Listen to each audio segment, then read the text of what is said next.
We are in 2 Samuel 10. We started last week talking about Nahash, reminding ourselves of who he was as that previous king of Ammon. Of course, Ammon and Saul did not have a very good relationship with each other. Saul had gone to war against Nahash because Nahash was attacking Jabesh Gilead. But apparently, and the only thing we can really assume, is that because David was thought of as the enemy of Saul, Nahash was a little more willing to work with David, and so they had a good relationship and a loyalty toward each other. And so what this chapter began with is the death of Nahash, and David feeling a sense of obligation to want to continue this peace, this relationship with the new king, Nahash's son, Hanun. And so he sends a delegation over to him to pay respects for his father's death and to try to establish those connections so that things can remain good between Israel and Ammon. But as the question says, what I've got up here, why did the peace between Israel and Ammon break down? Aaron. Bad counsel. That's a great way of putting it. So bad counsel, that the delegation is there. In verse 3, the princes of the Ammonites said to Hanun their lord, "Do you think, because David has sent comforters to you, that he is honoring your father? Has not David sent his servants to you to search the city and to spy it out and to overthrow it?"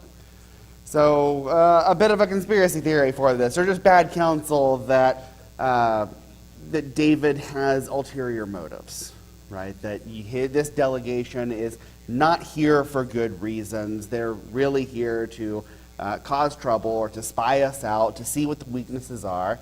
And there's obviously some fear when there's a transition of power. That is a vulnerable position for any country to be in, as there's transition time, and they're trying to figure out what they're doing, and there may be insurrection, or there may be other people who think that somebody else should lead the nation.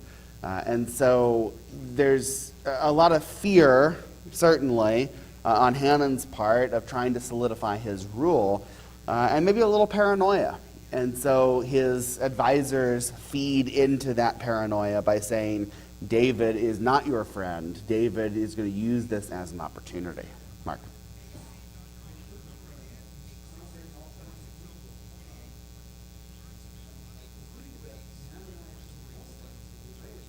Yeah.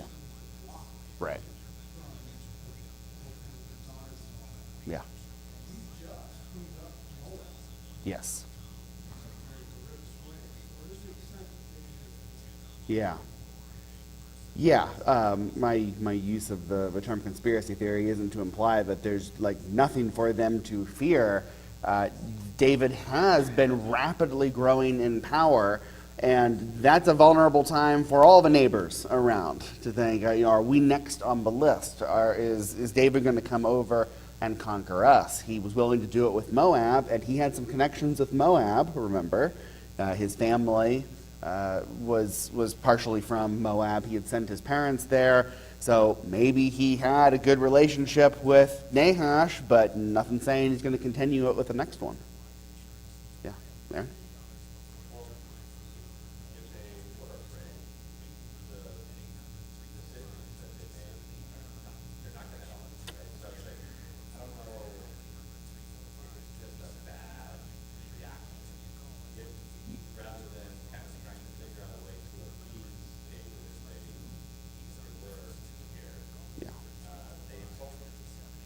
Right.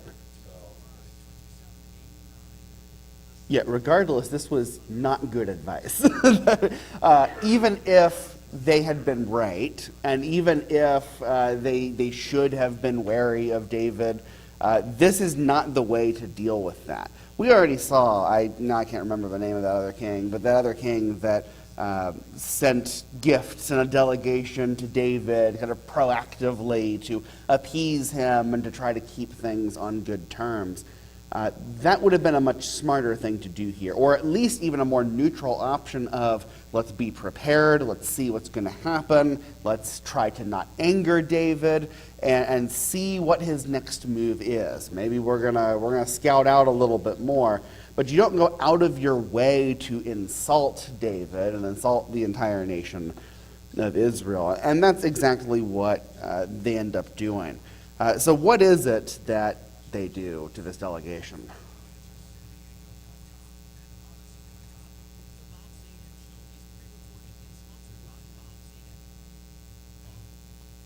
Gary.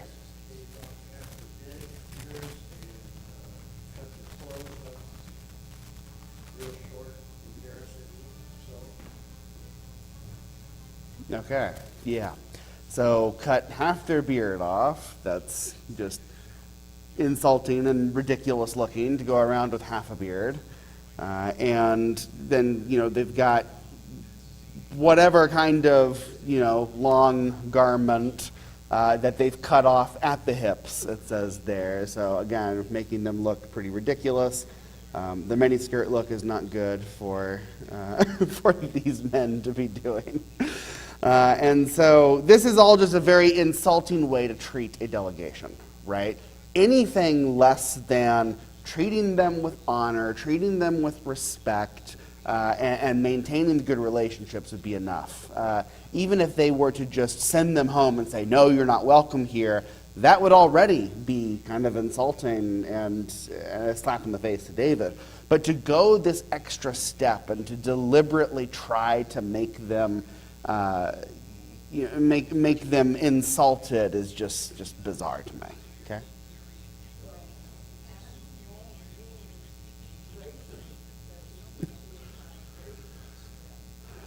Yeah.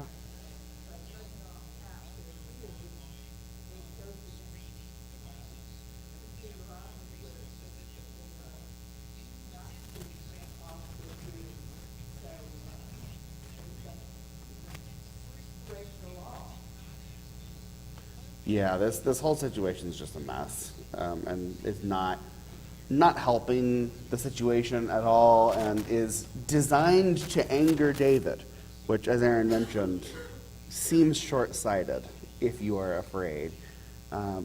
If this is, well, I mean, think about what's going to happen later. That we know the story when Rehoboam becomes king, right? There's sometimes that macho desire to prove what kind of king I am and how powerful I am, and so I'm going to do something that's blatantly, stupid in order to flex my power. And maybe that's what Hanan's doing here. It's just not a very smart flex.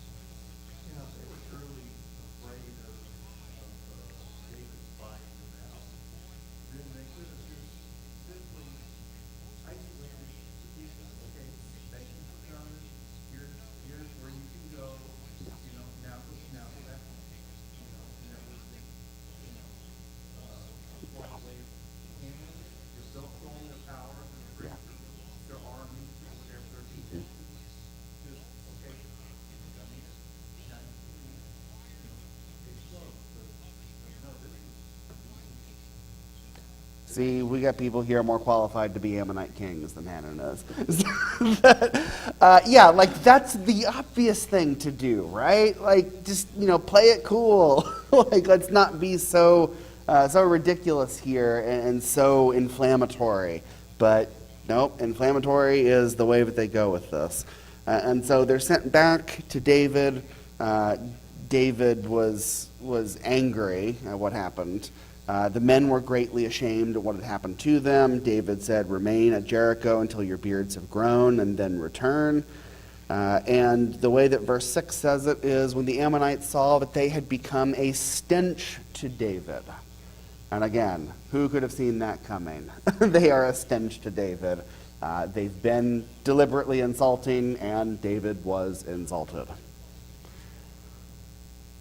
So what then does Ammon do when they see that this problem has arisen? Betty, before that. Mm-hmm.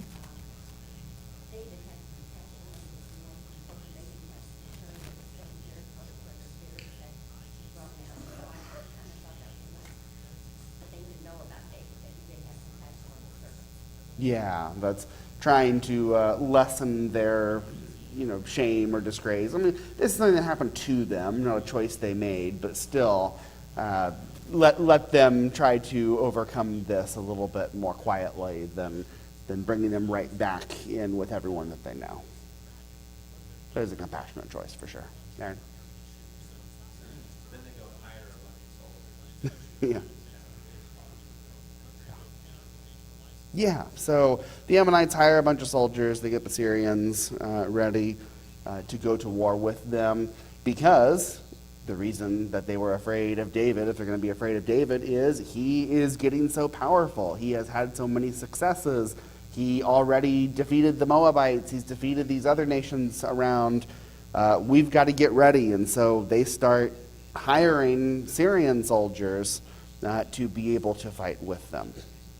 And they're preparing to fight. Verse 8, the Ammonites came out and drew up in battle array at the entrance of the gate. And the Syrians of Zobah and of Rehob and the men of Tob and Makkah were by themselves in the open country. So they're going to war.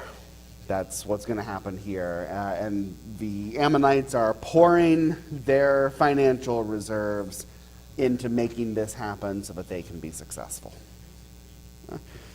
Joab and Abishai, like we saw before, are kind of some of the generals, the officers of this fight on the Israelite side. And what is the outcome of the battle?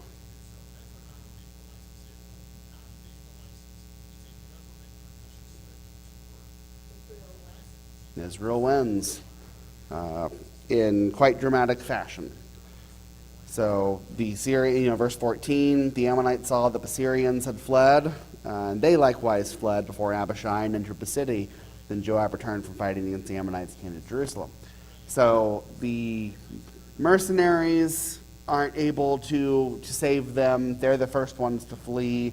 That destroys the morale of the Ammonites. They flee as well. And the rest of this chapter is basically David continuing to press the point, fighting the Syrians some more. The Syrians have sided with the Ammonites, and so they're going to go to battle against them as well. Not even just the ones who are hired, right? But they've got an incredible victory, and by the end of it, verse 19, right at the end, says that the Syrians were afraid to save the Ammonites anymore. And there's just been success all around for David. And the battle against Ammon is not over, but the Syrians have been put in their place. I say the battle against Ammon is over. The war is not over. There's more to be done there. But kind of as this summation statement, this is all going to go very well for Israel. We've kind of glossed over some of the details of the people and numbers of soldiers and whatever, which is fine by me. But is there anything else in this chapter that you wanted to specifically point out? More questions? Yeah, Aaron. It's interesting how, this all kind of transpired. David kind of moved the time. Yeah. For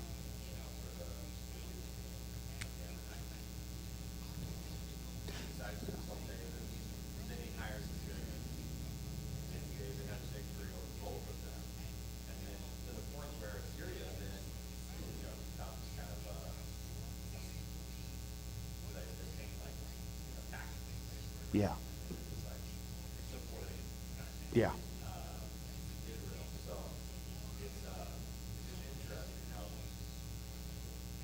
David wasn't intending, to kind of go to battle with the Ammonites. He ended up victorious over both. Yeah.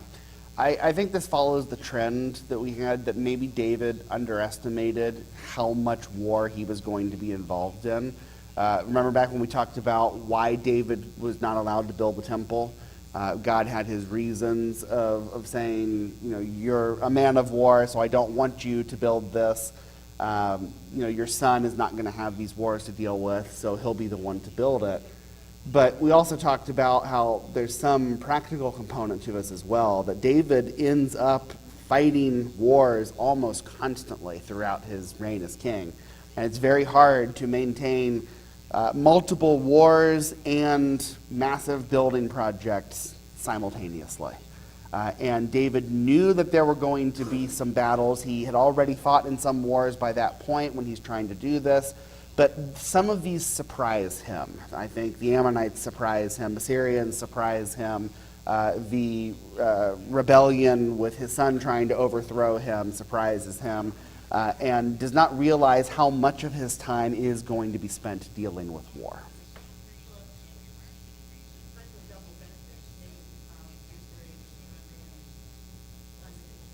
Yeah.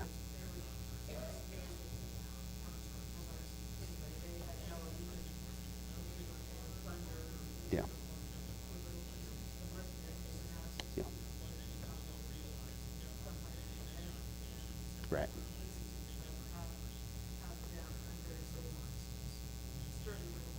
No.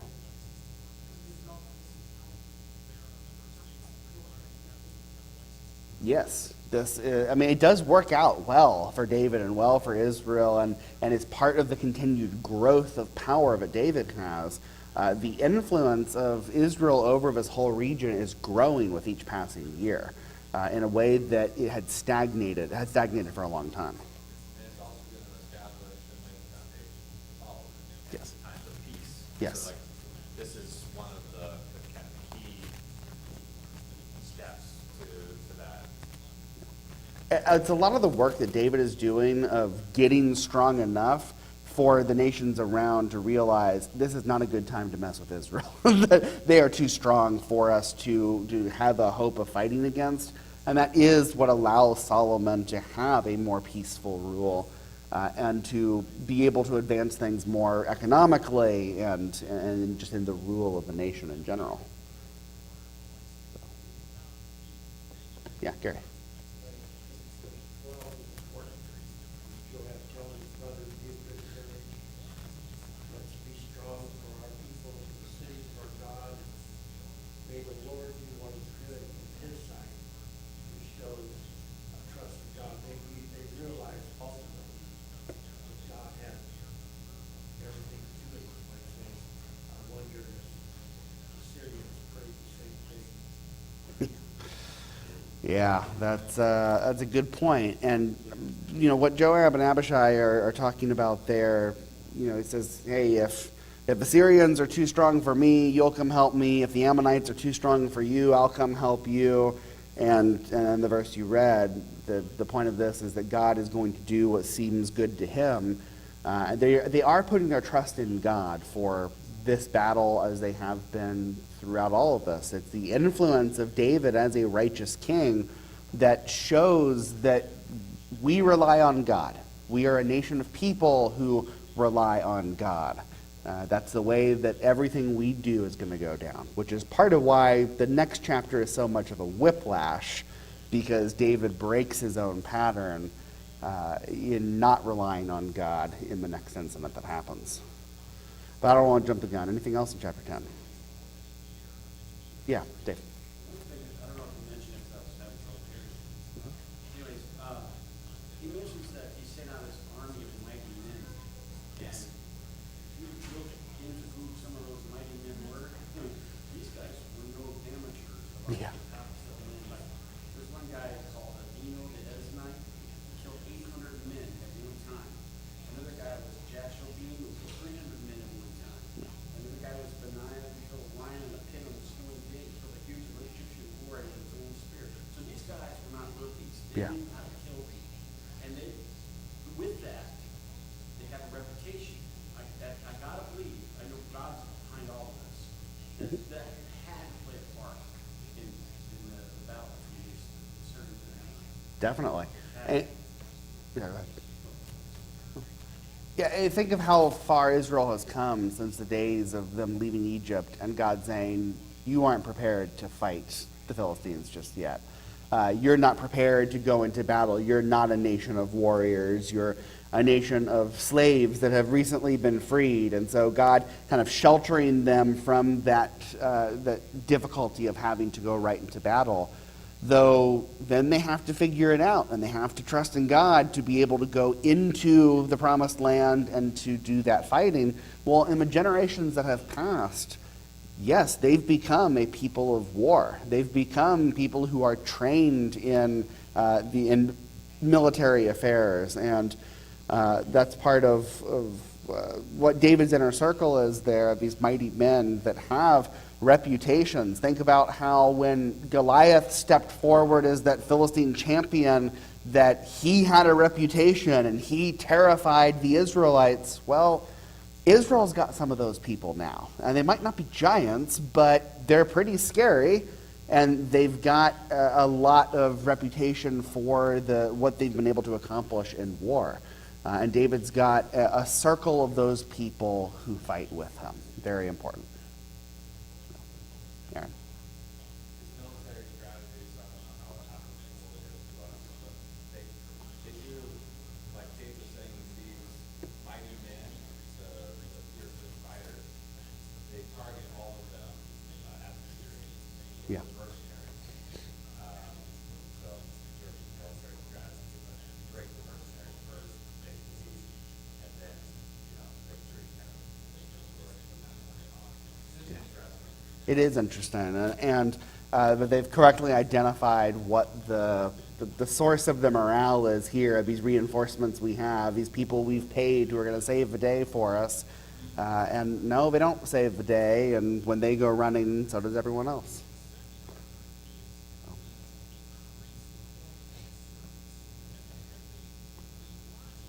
Going once, going twice. It's old. On to chapter 11. Okay.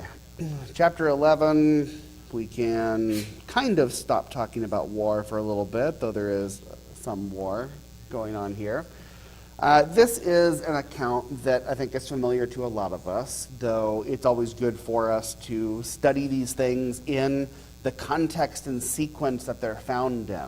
That's one of the big benefits when we do these studies of books start to finish, that we're not just talking about the story of David and Bathsheba in isolation, but it's the story of David and Bathsheba in the context of David's life so far. And there will be some specific things that I think will be easier for us to notice since we've been talking so much about David and seeing his pattern of behavior.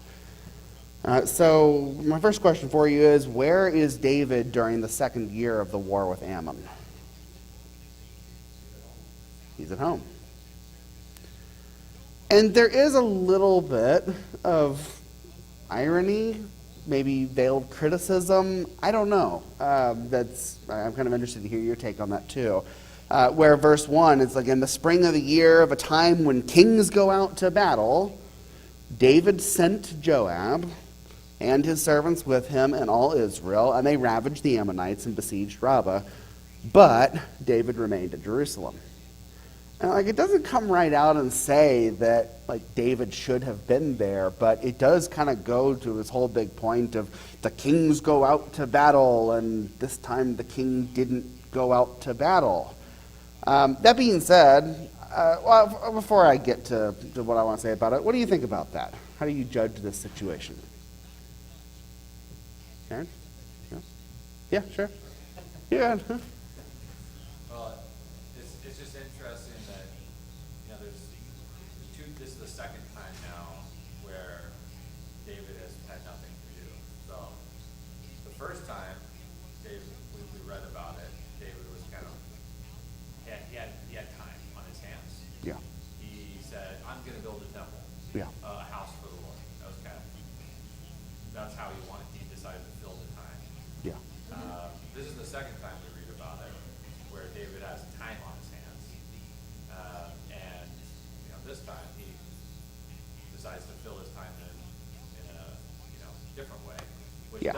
he's not trying to bring glory to the Lord. Yeah. I think there's a good lesson there for us that we need to be busy doing the work of the Lord and trying to bring honor and glory to His name. The first time, God said, thanks but no thanks. I need you for another purpose. But there's no seeking God's direction here. That's a good observation. I like that a lot.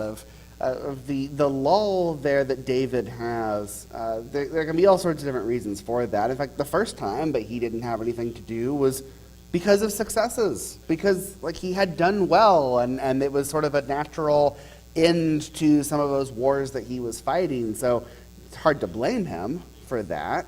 And he had a good idea, or what seemed to be a good idea, for what to do last time, and God redirects him, relatively mildly, I would say, because David had good intentions in that, but still redirects him because that's not what God wanted.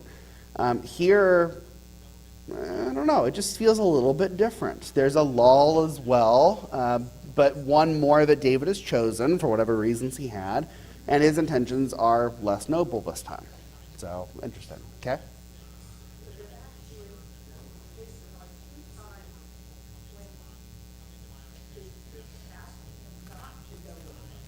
Yeah.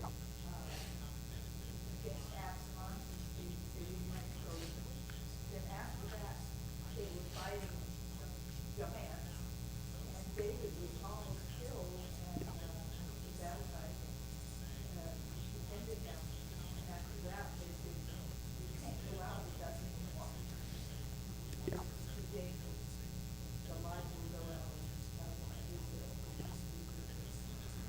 So Kay brings up a really good point here, that we don't have to read this as David being lazy or skipping out on his duties. He does have other duties besides leading them into battle personally.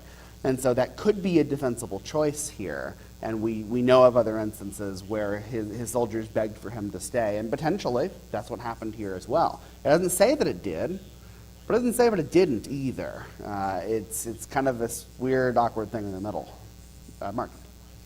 Yeah, we see David really chapter 10 as well. This is Joel out. Mm-hmm. And, I've heard the accusation being that if he wasn't there, what's going to happen next wouldn't happen. But we don't know that. And the point being that David has a weakness. Yep. And it's brought out so we can see what it is. Because we all have weakness. That's the main point of the whole thing. Nobody, everybody falls short of the word of God. And I read it that way before as well, and it should have been with this truth, this wouldn't have happened, but David is still David. Could have happened later, and that's the point. Yeah. Yeah. Okay. So good take on that. Yeah, Dave, go ahead. I appreciate what Mark just pointed out. If you look at the history of David, he had an issue with women. Yes. Disobeyed God, flat out. God did not want to take more than one wife. What did he do? Yeah. 1 Samuel 25 and 2 Samuel 3. Yeah. He took more than one wife. Yeah. So what I draw from this is that if you allow yourself to have idle time, too much of it, idle time is okay. Mm-hmm. Don't get me wrong. But too much of it, and what Mike pointed out, the guy has a problem. It's no surprise to me when we saw Bathsheba Yeah. that he was drawn to it. This guy, like Mark said, Yeah. or his weakness. Now, I also want to add on the, he could have looked away. Mhm. Should have looked away. That wasn't the sin to see your name. No, and out the door. The sin was to keep looking Yeah. and lusting. And, we are told not in Galatians 5:16, walk in the Spirit, you shall not fulfill the lust of the flesh. Yeah. So he wasn't walking in the flesh, he was lusting after this woman because of his weakness. Now, if you know you have a weakness, you just keep being weak. Yeah. You can't, or you try to strengthen it, get rid of, overcome the weakness. I don't see David doing much of that. No, and one way you can read this chapter is think about all the times where David could have put a stop to the events. There were so many times where David could have said, enough is enough. There's been enough sin in this event. Let's not make it any worse. And he does just keep making it worse and worse and worse throughout this whole chapter. Back to the idea of, why David is here. I think you all are hitting on kind of my thought with this, that it's maybe less important why David has chosen to stay back. There's not an exact critique of it here. It is said more neutrally. I think the more interesting way to think about this is, for whatever reason, justified or not, the fact that David has some idle time and the fact that he is at home while the rest of the men are away at war is an opportunity for sin. And there are lots of things that happen in our lives where there's no sin in us doing it. It's totally justified for us to, have our downtime, have our alone time, not be actively engaged at some kind of work. But there is danger, or the potential for danger, of if that idle time turns into the pursuit of sin. So David should have been more aware of the fact that because he's not really actively engaged in something right now, that he's got to be extra careful. Jeff. David should have had more control. Also, Bathsheba being modest here. She's on the rooftop baking. So we might not go on the rooftop day to day, but would we have our bathroom curtains open while we're taking a shower or taking a bath or something like that with the neighbors possibly connecting with the heater? So, she wasn't being in the street, she should have been. Was she on her rooftop bathing? Yeah. Okay, so this is an important point, and your point is valid, but we got to sort out a couple things with it first. Right. Yeah. So one way or another, yeah, she was visible, and things like that can happen. Let's pause that real quick because there's one more thing I want to talk about, and then I want to get into talking about that in particular. So before we get to him seeing Bathsheba and what happens there, what is David doing in this afternoon in question? We know he's home from war. What's he doing this afternoon? Walking on his roof. And he had previously been sleeping, resting. Again, this is one of those things, and it doesn't come right out and condemn David for any of this. And there was some kind of practice in the day of them, taking a midday nap. It's a hot part of the world. Most hot parts of the world have some sort of tradition of, I think around here you'd know it as a siesta, right? So, a nap in the middle of the day during your hottest time. But somehow David doesn't come off looking amazing in this whole thing. That he's at home instead of being at war. He's sleeping and then strolling on his rooftop in the late afternoon. For whatever reason, justified or not, maybe this is a well-deserved break. Maybe he had lots that he did starting from very early that morning. We can think the best or we can think the worst. It doesn't really matter. Because at this moment, he is in idle time, and the idle time becomes a danger to him. Because he is not filling that time with something that is harmless. He goes up onto his roof, and from there, he's going to see Bathsheba bathing. So again, the narrator does not make a value judgment on David's on the scenario that led to David being in this situation. It just notes them, but some things to think about. Okay. David sees Bathsheba from his rooftop. Okay, so yes, contrary to the way that it is said sometimes, it doesn't say anywhere in here that Bathsheba was up on her rooftop. Which I don't say that to nitpick, but it does help the situation a little bit. In that, one, nobody is going to bathe on a rooftop. You're not going to haul all the water for a bath up to a roof. That's not the logical thing that you're going to do. What they did frequently do was bathe in an enclosed courtyard, where they had some expectation of privacy, of not being seen by people who were outside. We don't know the exact layout of Bathsheba's house or what this looked like or whether this was right for her to do or whether she should have been more careful.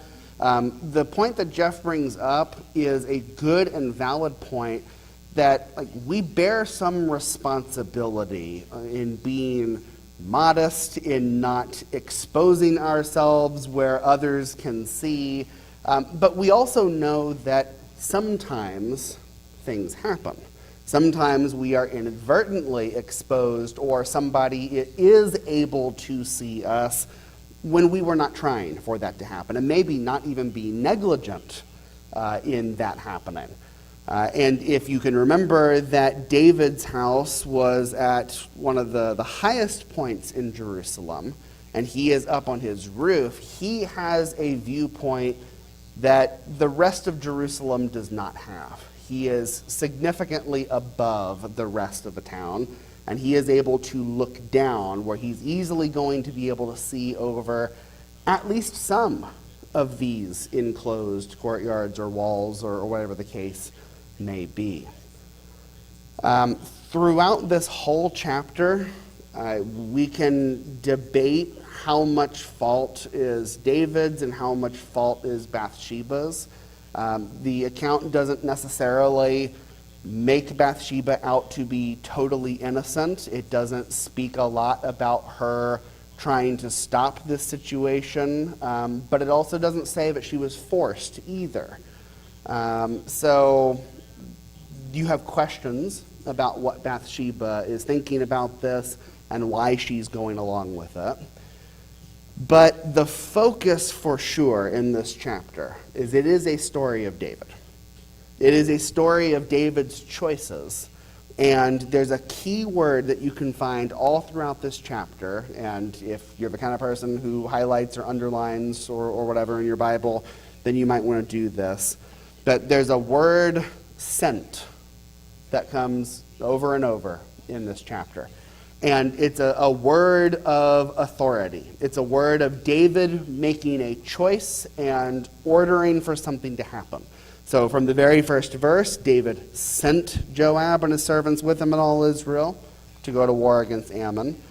Verse 3, David sent and inquired about the woman. You can go all the way down. All these things that David is sending and doing, that he is not the innocent person who has been led astray by the evil woman. He has made some very deliberate choices in this.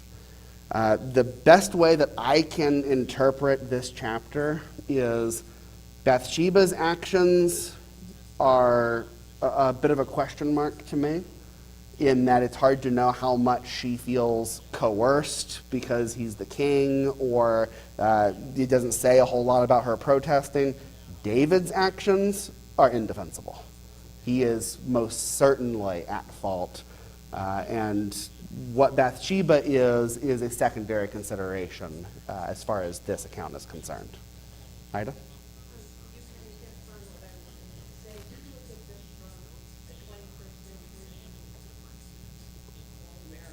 Yeah. Mm-hmm. Yeah.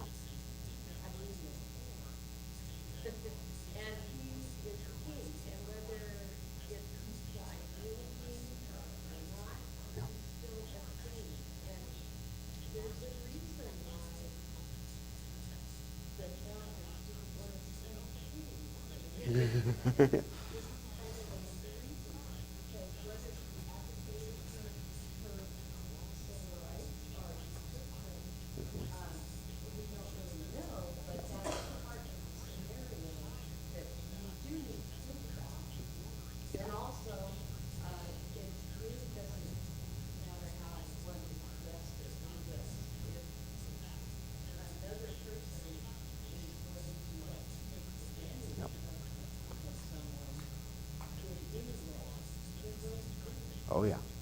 Absolutely. And The wording here is of David taking, not of just that he was, led astray or tempted. Or I mean, verse 4 is David sent messengers and took her, and she came to him.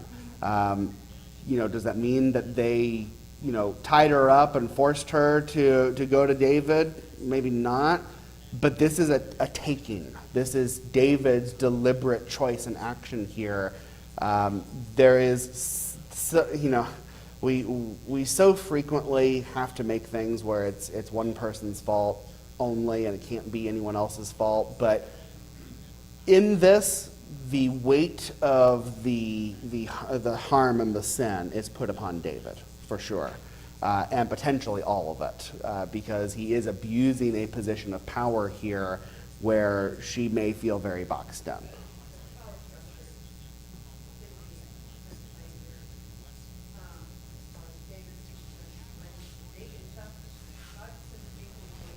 Yeah.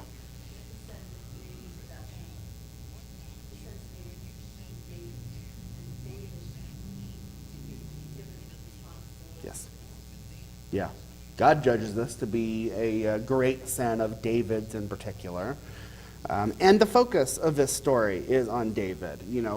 This isn't a story of Bathsheba, really. And so the way that God judges Bathsheba and whatever she might have been able to do differently is somewhat irrelevant for this story, because the focus is on David and on David's poor choices. He bears somewhere between the majority and all of the blame for what is happening here, because he's in the driver's seat in this whole chapter. He's making very deliberate choices. Mark and Dave?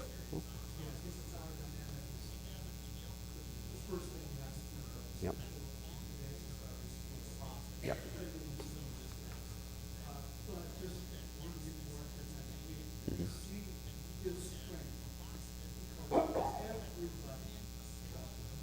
Yeah.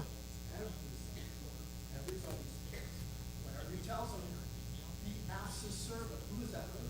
And then let's not think that she comes to his house and nobody sees this. Right. Everybody is seeing Yeah. He's Yeah. king. And this is so out of character for David that, of course, that's going to be something that people note. That, hey, this is, he's brought this woman in that is married and is not his wife, and this whole thing's a disaster. Dave?